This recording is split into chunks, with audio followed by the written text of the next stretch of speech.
Thank you, Rich. Hi, everyone. Good afternoon. Welcome back to this afternoon's session. As Rich said, I'm Alyssa Strom. I'm the AVP Research and Executive Director of the Pan-Canadian AI Strategy at CFAR, and I'm really delighted to be here today, and especially to have the privilege to introduce our last research talk of the day. Dr. George Dahl is a research scientist with the Google Brain team in California. He is one of many of Jeff's students that we'll be hearing from over the next couple of days. He completed his PhD at the University of Toronto under Jeff's supervision in 2015, and you heard Jeff reference his work earlier in his Turing Award lecture. Some of the work that George did during his PhD thesis was, in fact, the first application of deep learning to successfully undertake speech recognition. More recently, George has also led the team that won the Merck Challenge to help develop safe and effective medicine by using deep learning to predict molecular activity. His current research focuses on improving our empirical understanding of neural network training as well as on deep learning applications to linguistic, perceptual, chemical, biological, and medical data. And he's here today to give a very intriguingly titled talk, Embarrassingly Simple Questions About Training Neural Networks. Please join me in welcoming Dr. George Dahl. Welcome, George. Thank you. Thank you.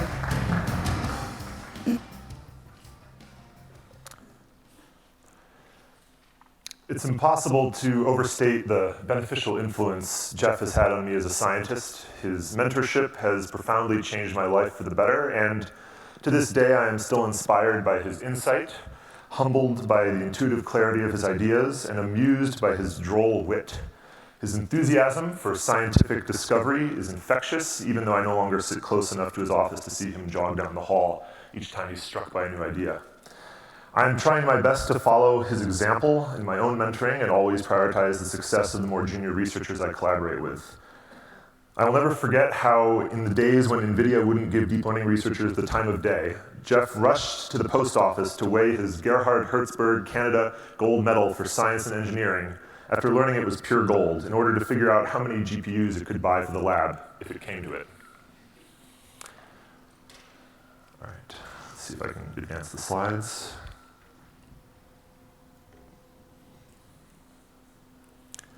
So this talk is based on a lot of work with a lot of different people, including Chris Chalou, Dami Choi, Jae-Hoon Lee, Joe Antognini, Joshua Soldikstein, Roy Frostig, Zach Nato, and Chris Madison.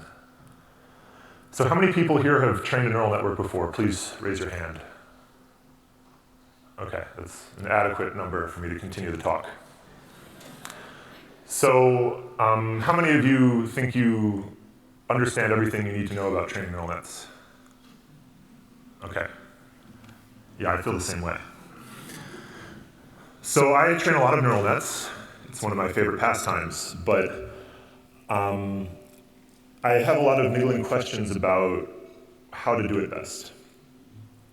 So one question I have is, do large batch sizes hurt test error?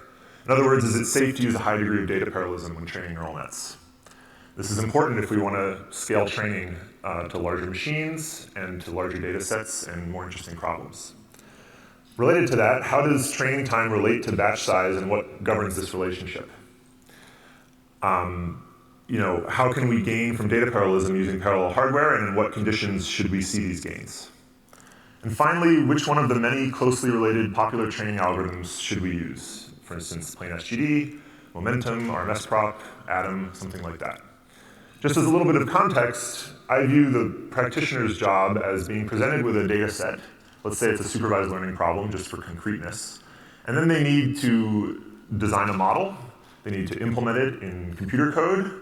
They need to prepare the data. They need to they need to select the different configuration parameters of the model, which I refer to as metaparameters, since as Radford pointed out, a hyperparameter has a precise Bayesian meaning. So let's talk about the first question. Do large batch sizes hurt solution quality? And for our purposes, solution quality means out-of-sample error, or validation error, or test error, maybe. If the answer to this question is yes, then we can't scale up training using data parallel hardware without risking degrading our results. And new hardware has put levels of parallelism never accessible before within reach. So although this question could have been asked at really any point in neural net history, It's much more pressing now as GPUs, TPUs, and other custom hardware accelerators for neural net training have become widely available. So what are people saying about this? Well, I believe Turing Award winner as well, Jan LeCun, says, training with large mini batches is bad for your health. More importantly, it's bad for your test error. Friends don't let friends use mini batches larger than 32, and he links to an archive preprint. Well, there you have it. Question is answered. There are a lot of other people that say some other things. The performance of the model on testing data sets is often worse when trained with large batch methods as compared to small batch methods. Generalization error is often best for a batch size of 1. The best performance has been consistently obtained for mini batch sizes between 2 and 32, which contrasts with recent work advocating the use of mini batch sizes in the thousands. And that is, in fact, the archive paper that Jan links to. Although it does hint enticingly at a contrast with other work, so perhaps there's some disagreement here. Stochastic learning also often results in better solutions because of the noise in the updates. Increasing batch size generally results in worse test errors. Of course, there are other people that maybe take a different view on this matter, saying there is no inherent generalization gap. Large batch training can generalize as well as small batch training, and there is no apparent generalization degradation observed using large mini batch training, even if the mini batch size goes from 256 to 8,000. Of course, an inherent ambiguity in this question is, what does the word large mean? Without concrete numbers, it's really hard to tell whether we're all talking about the same thing, but even putting that aside, there seems to be substantial disagreement in the literature. Unfortunately, the best achievable validation error at a given batch size is hard to measure experimentally. So I consider myself a deep learning experimentalist. My primary concern is making measurements of our algorithms. And I care a lot about what I'm measuring and why I'm measuring it and how I'm measuring it. Unfortunately, many of our interesting models never converge. But nonetheless, we have finite limits on training time and computation. So therefore, we must decide on a budget to compare two batch sizes. So if we imagine some small amount of parallelism or some larger amount of parallelism represented by a larger batch size, we have to run finite experiments because we're impatient and we can't wait forever. And of course, there are two obvious budgets here. You could imagine fixing the number of training steps, which in an idealized data parallel scenario would be proportional to wall time. Or you could imagine fixing the number of training epochs, or a sort of computational operation budget, which would be another natural choice, but wouldn't really correspond to wall time on a data parallel system. So I think the first one is maybe more relevant to our lives today, and the other one might have been more relevant to our lives in the past. And of course, we must tune the metaparameters at each batch size separately. Otherwise, we might express an opinion in the comparison we didn't intend. So my collaborators and I approach this in a very simple, straightforward way, perhaps embarrassingly simple. We just tune models for different batch sizes. We do random search to tune the metaparameters over a search space we design with our own imperfect human judgment and prior experience. And we try to equalize the budgets once we've set up these search spaces. And we consider different budgets in terms of steps or epochs, and we find the best validation error achieved for each batch size, keeping the noisiness of the minimum in mind. So, when you minimize over all the different tuning trials, there will be some noise in the best result, and we should just take care in interpreting our results. So I would be remiss in a talk in honor of Jeff not starting my first plot with an MNIST experiment. So this is a simple convolutional neural net trained on MNIST. And in the left plot, we see batch size versus the best validation error. Of course, the different curves on the plot are different step budgets. And it's hard to see them and maybe hard to read them.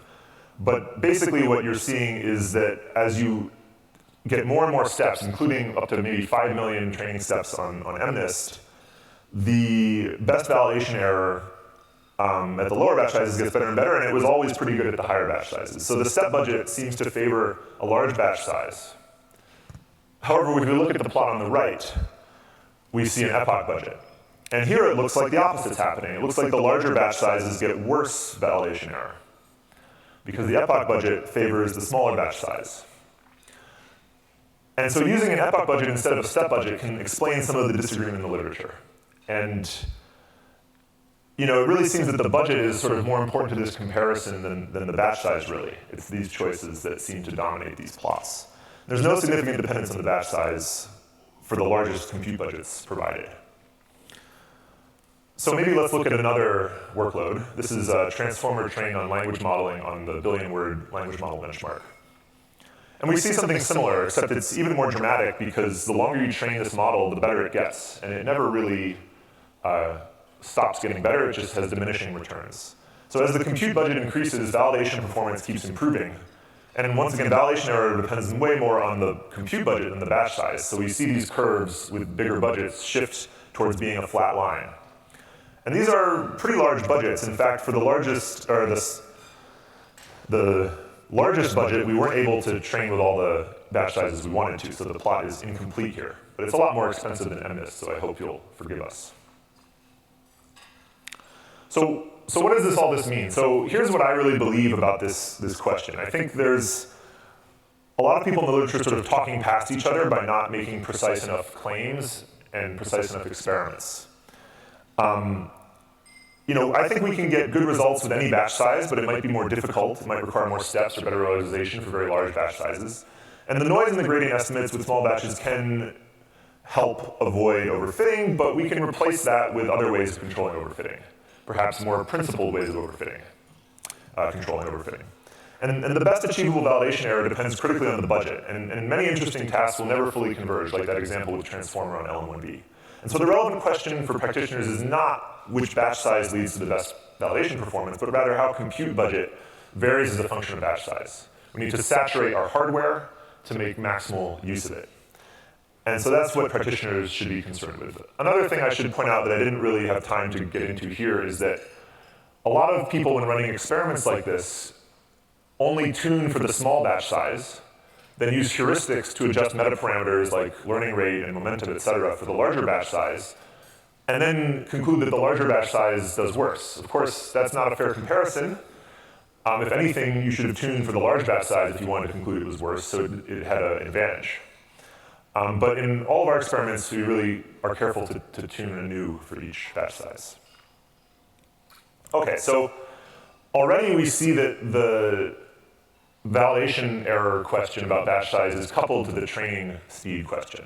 Because when our models never converge, it's really sort of what effective budget do you have? And so how much does batching improve the quality of the steps you take in training? And so what is the relationship between batch size and training speed, and what governs this relationship? Well, here's an artist rendering of two training curves. So if we imagine loss versus step or versus training time, which of these two curves do we prefer? Well, I have no idea. I have no idea which we prefer, maybe neither of them, because they cross each other at 2 points. So depending on what loss we're trying to get, with training, one of these will get there faster than the other, or maybe not even get there at all. So when studying training speedups, it makes sense to fix a goal value of the loss and optimize for training time, just the way we would fix a number of steps or a wall time budget when optimizing for validation error. So to show you that this wasn't complete fabrication, here's a real set of two training curves that exhibit some of this behavior. So this is ResNet 8 without batch norm trained on CFAR 10. And we can see that really depending on what error rate we think is good, one of these curves will be much preferred to the other.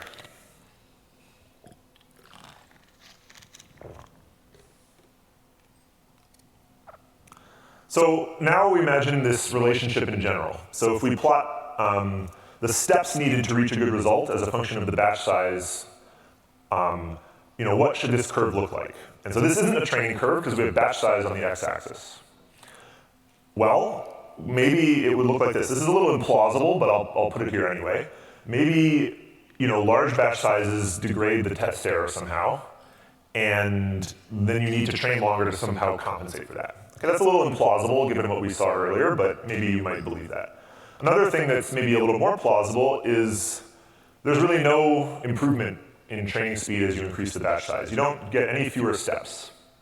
So it's just a flat line, and we don't see any benefits from batching. That's plausible. We also might imagine, if we look at the literature, that people get large speedups from using larger mini batches. And the steps needed to reach a good result decreases, perhaps even with a unit slope, as you increase the batch size. So if you double the batch size, you have the number of steps you need. And if you have perfect data parallelism, You can do a step with a larger batch size at the same amount of time as a step with a smaller one, and you get a wall time speed up.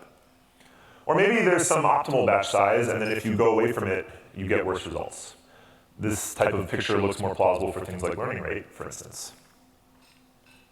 Okay, well, what does our theory say? Unfortunately, our theory is mostly going to require very burdensome assumptions that I won't go into, but depending on the assumptions you make, you can have theory tell you that there's no benefit to batching, and so you get the flat line. So doubling the batch size doesn't change the number of steps. It also might be, if you make a different set of assumptions, that you get this, what I call the intuitive maximum benefit, or perfect scaling, where doubling the batch size halves the number of steps. Okay, well, maybe there's something in between these two theoretical extremes. Maybe it looks something like this. I don't know. I guess we'll just have to measure it. So here's a representative plot of transformer on LM1B again, where we measure the number of steps needed to reach a particular cross-entropy error. And once again, each of these points is retuning the learning rate, the momentum, all the other metaparameters of the optimizer among 100 different trials. And so we see here that there's sort of three regions on this plot. The region on the left, where perfect scaling, where doubling the batch size halves the number of steps you need, occurs at the small batch sizes. Then there's some region of diminishing returns till we eventually reach a sort of saturation regime where the maximal data parallelism that's usable is reached, and doubling the batch size doesn't do anything. And so the boundary between the diminishing return and the maximum data parallelism region is sort of the maximum useful batch size. Increasing the batch size beyond this point has no value whatsoever and can't really do any speed up. Okay, so this relationship, at least in our experiments, appears to be somewhat universal. I don't expect you to read these plots, that's why I made them nice and small. But they're basically the same plot we just saw on many different workloads. And once again, we tune separately for each point on each plot. Okay, but there's massive variability, which you can't really see from these tiny thumbnail plots. But the perfect scaling range ends somewhere between a batch size of 2 to the 4 and a batch size of 2 to the 13. And the maximum useful batch size ends somewhere between 2 to the 9 and 2 to the 16 batch sizes, which is really quite a bit of variability given we only tried 9 different problems. And some of them reuse the same data set. So this has important implications for our lives as practitioners. If we always had a very large maximum useful batch size, we would always get a speed up from big GPU systems. But unfortunately, that only occurs for some workloads. Of course, it could be worse. We could have no workloads where we see a large speed up. So there do exist important, commercially important even, workloads where batching can really make training much, much, much faster in a data parallel setting. But this begs the question, when will we see these huge speedups, or when will we see almost no speedup, or a small speedup, or a very small maximum useful batch size? Well, logically, there's sort of three players in this game. There's the model, and I guess you could subdivide that into the type of neural net and the size, maybe. There's the training algorithm, or the optimizer. There's the data set. So what might this relationship depend on? Well, all of these things, unfortunately. That's not great because we don't really control the data set. We're sort of given the data set. We do have some control over the model and the optimizer. But in the interest of time, I'm not going to go into every single piece of what these, every single experiment we did to try and tease these differences out. But let's talk more about the optimizer specifically, because we have the most control over it. So here are 3 different workloads where we train plain SGD without momentum, and momentum, heavy ball momentum, and or Nesterov momentum. And we produce that same scaling plot we've seen before. So we can see here that a few interesting things. First, in the perfect scaling regime, on these particular workloads at least, SGD and SGD momentum require exactly the same number of steps. However, when you increase the batch size, momentum requires way fewer steps. So there's almost no difference between these two optimizers in the small batch size regime, but there's a really large difference, at least on some of these workloads, when you have really big batches. And so this difference between optimizers is sort of batch size conditional, And of course, we shouldn't expect SGD to be better than momentum, because if we really tune momentum well, we can always set its momentum to 0. So it should do no worse than SGD, but it's quite intriguing that just this small change to the optimizer can really make a big difference, but only at these large batch sizes. And I think this can explain some of the anecdotal debate in the early days of neural net training about whether momentum was actually important to use to get good results. Also, some of these also use learning rate schedules that have been tuned as well. So that might be an obvious question here. Well, this is great news because we can switch to momentum and get a huge speed up when we have a large data parallel system. Of course, it's also a little confusing because it's not really clear why this should have happened. I don't know if I would have expected this intuitively. Which leads to the final question that I think is really embarrassingly simple for the deep learning community, which is which one of these algorithms should we actually use?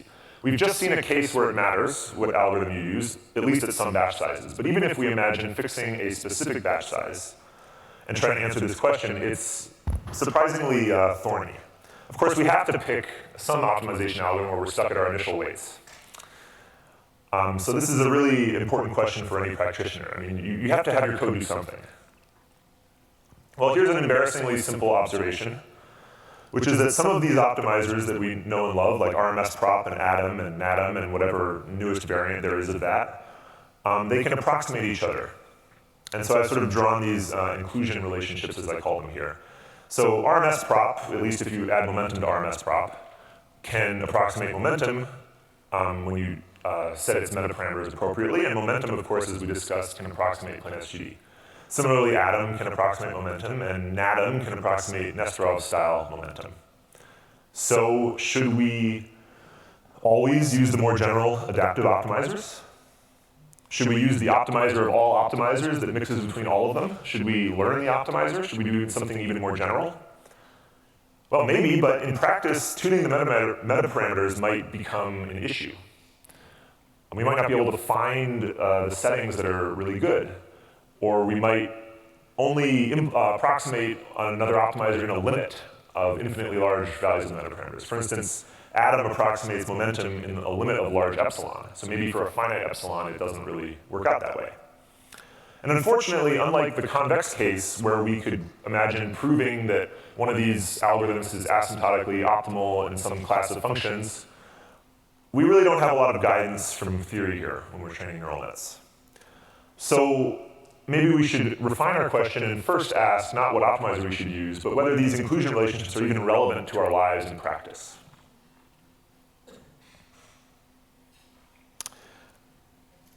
And so before I present some results on this, I want to mention that this section of the talk would not have been possible without the work of Dami Choi, who's now a grad student at the University of Toronto.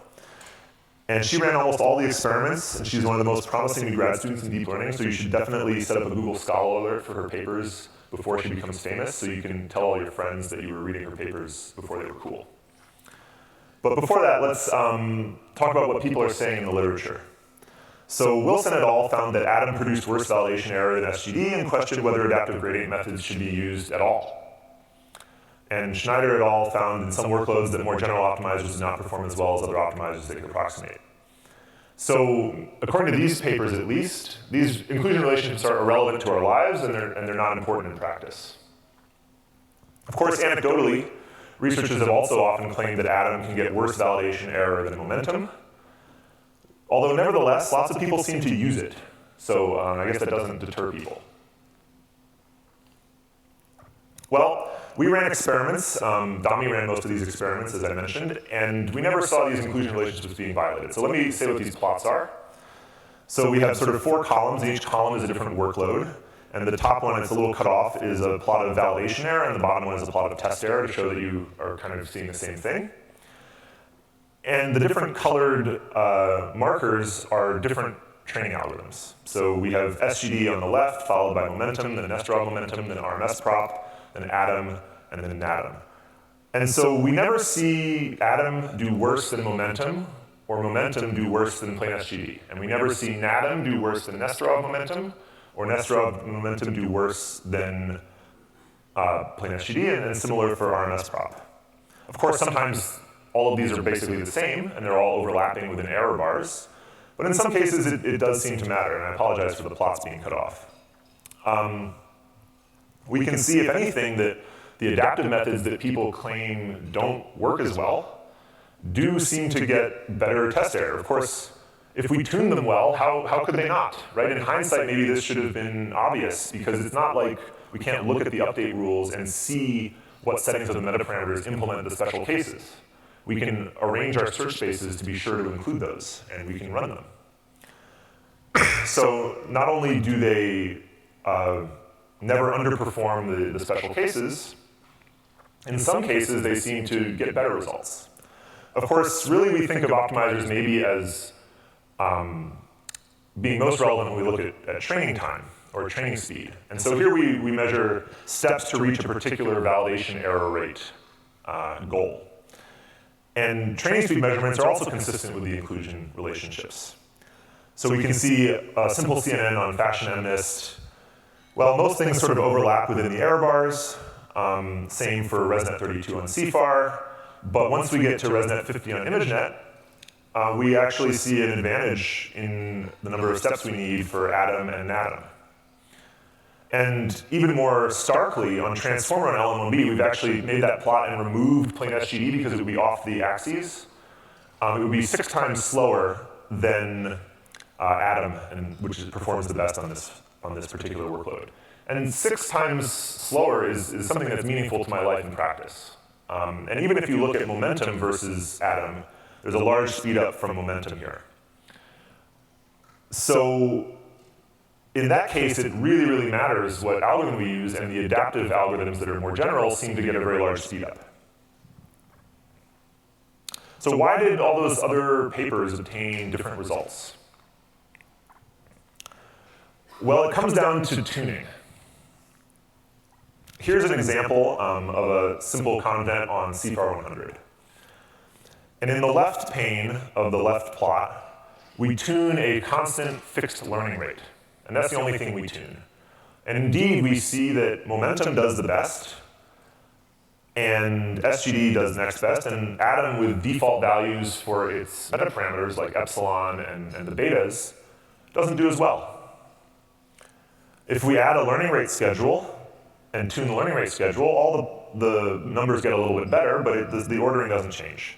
However, once we start tuning Atom's metaparameters more carefully and tuning momentum, it catches up and it surpasses plain SGD, and if we add a learning rate schedule and tune that as well, everything still gets better. Similarly, in the right plot, excuse me, we see an LSTM trained on Tolstoy's War and Peace, and although there's overlap on the error bars in the constant learning rate setting, we can sort of see Atom get better and improve a little bit once we've tuned everything. So many many papers just use the default epsilon for Atom, right? It was originally introduced, referred to as a fudge factor or for numerical reasons, but of course it has important relationships to natural gradient methods and things like that, although they're a little bit hand-wavy at times. And so, maybe we should only use default epsilon, but to that I would say, well, which is more relevant to the life of a practitioner, right? There's no epsilon police that prevents me from changing epsilon when I train a neural net. No one's gonna catch me. I can just put in whatever number I want. It's my code, I can do whatever I want. And so if we want scientific research about neural net optimization that's relevant to our actual lives, we should mimic as closely as is possible the workflow or the daily activities of someone actually trying to solve problems with neural networks. Of course, we saw that in some cases the optimizer didn't even matter, and all of these workloads were the same. Or sorry, all the optimizers on a given workload were the same, and in some cases there was a huge difference. At this point, I can really only speculate about when we will see that. So I don't want to say too much, but we did see with momentum that the difference between SGD and momentum only showed up at larger batch sizes.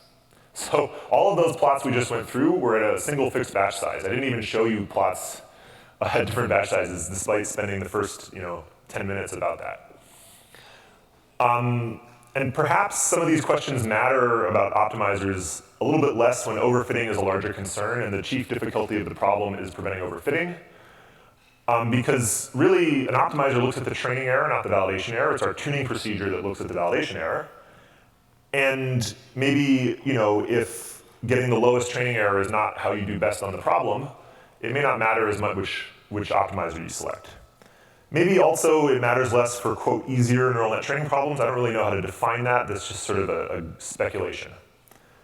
But we can see on the right again that transformer has a very dramatic difference, and ResNet32 on CFAR10 has really no differences at all.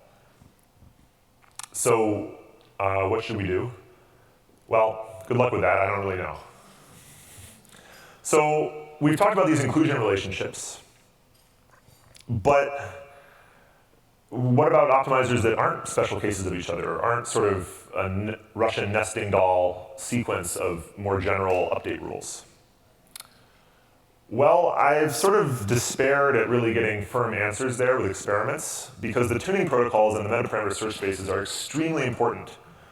Our choice of search space will inevitably favor some optimizers over others. So you might think, well, for the optimizers that have learning rates and momentum, surely we could just use one search space for both of them, but that's really not correct. So even if you look at Nesterov momentum and heavy ball momentum, we know that Nesterov can tolerate larger values of its momentum parameter.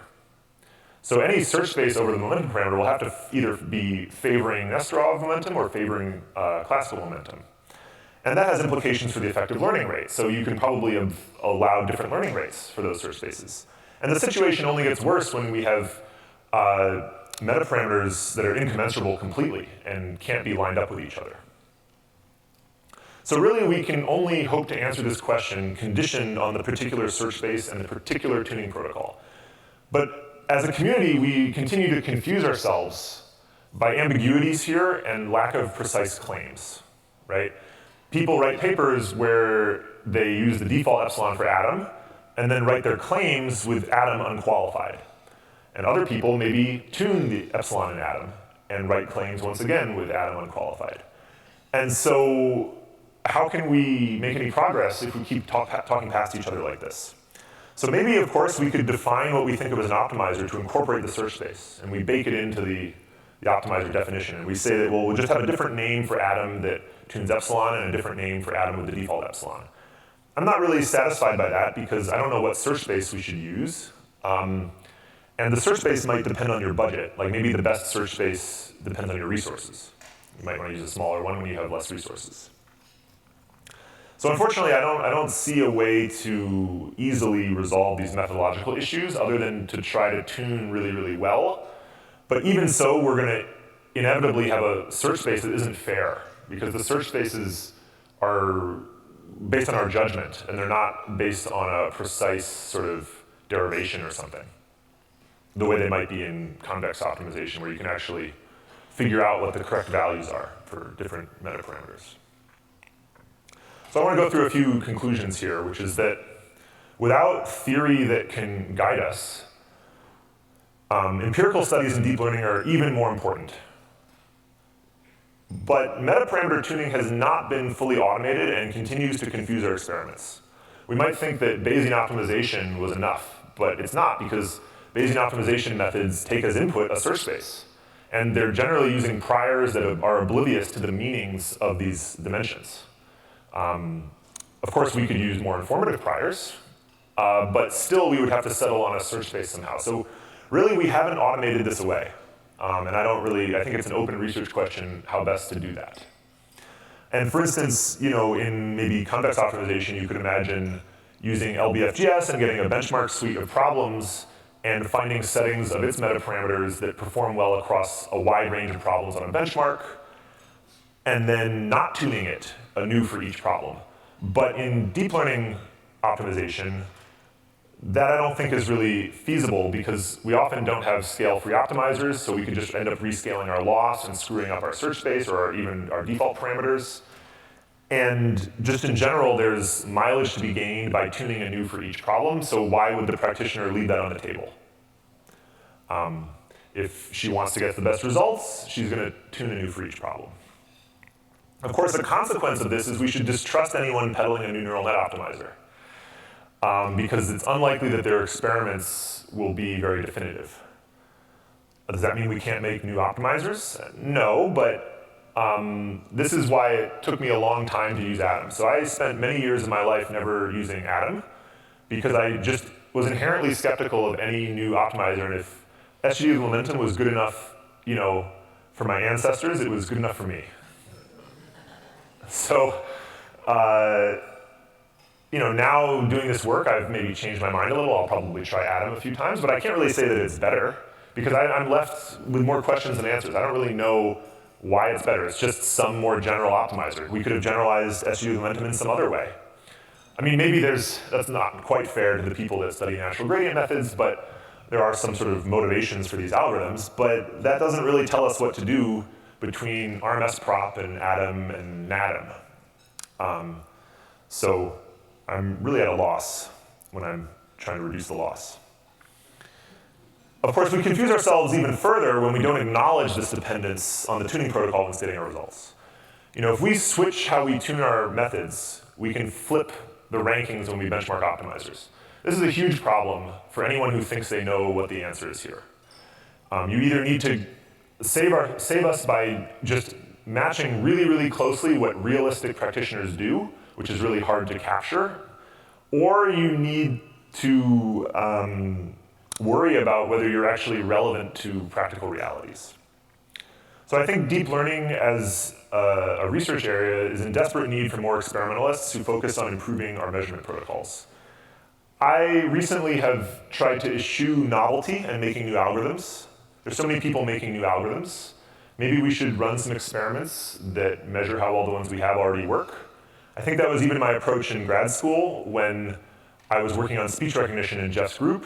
Of course, why did I pick speech recognition? It was because everyone else in Jeff's group at the time was working on vision. I'm sure if they were all working on speech, I would have worked on vision. But it just seemed like I'm never going to be the best at anything, so if someone else is already working on it who's going to do a good job, I should do something else. So with speech recognition, I was hoping maybe I would need new neural nets or new algorithms to get good results. But my commitment to intellectual honesty forces me to try the things that already existed first. And that's sort of where it ended. They just worked. But I think we have an obsession in our community with novelty that in a time when the field is really bottlenecked on a lack of new ideas, that might be a valuable bias. But when the field has grown so rapidly and most people who study machine learning and deep learning joined the field in the last couple of years from exponential growth, I think it behooves us to spend more time trying to make careful measurements about what we already have and explore the limits of what we already have instead of trying to make something new.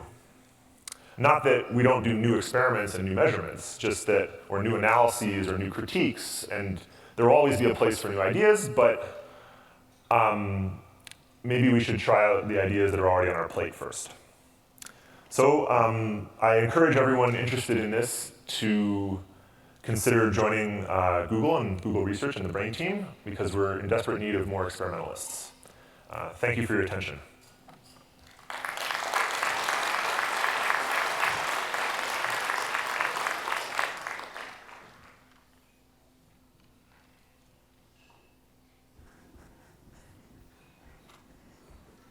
Thank you, George. Thank you. Great job.